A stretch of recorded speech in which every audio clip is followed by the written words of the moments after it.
당연한 신비, 그림과 말. 우리는 그림으로 생각하며 그림으로 말합니다.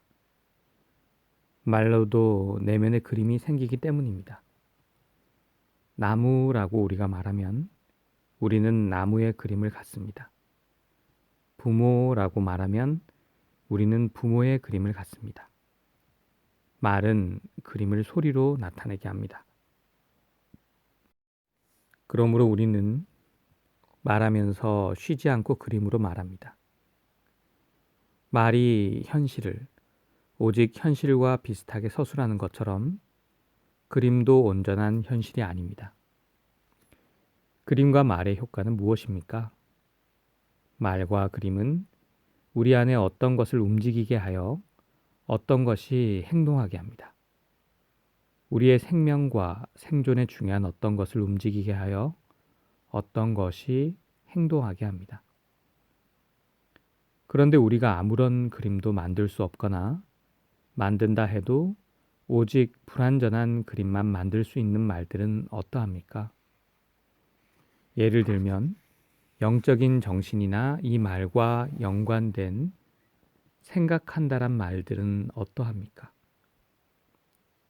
생각한다란 말은 우리가 알 수 있는 과정을 서술합니다.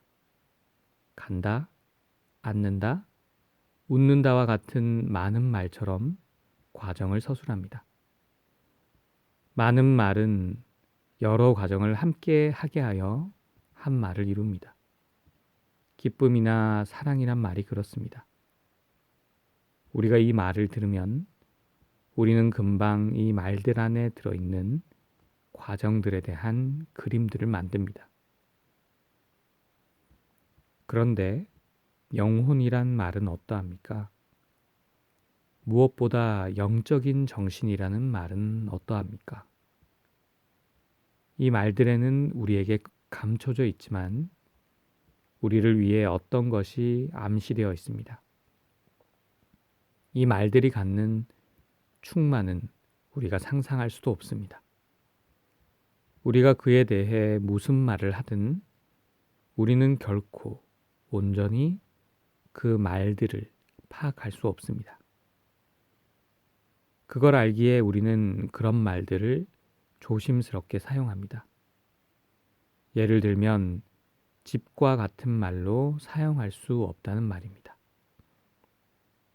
그 말들의 본질적인 것이 우리에게 아주 많이 감춰져 있다는 것을 알면서 우리는 그 말들을 사용합니다. 여기에서 무엇보다 제게는 영적인 정신이란 말입니다.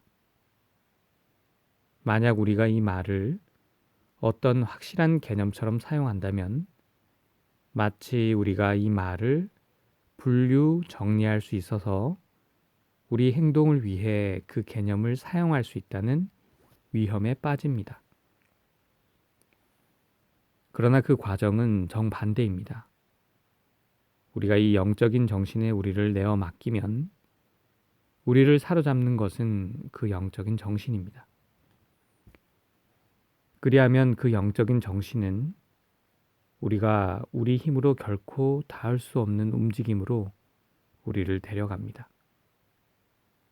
통찰과 행동, 그리고 사랑의 움직임으로 우리를 데려갑니다.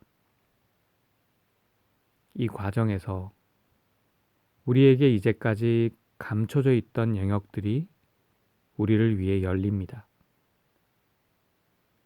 우리가 영적인 정신이란 말에서 경험하고 예감하는 것을 우리는 더 많이 파악할 수 있습니까? 이 말과 이 말에 속하는 그림은 우리 생각을 위해 끝없이 열려져 있습니다. 감사합니다.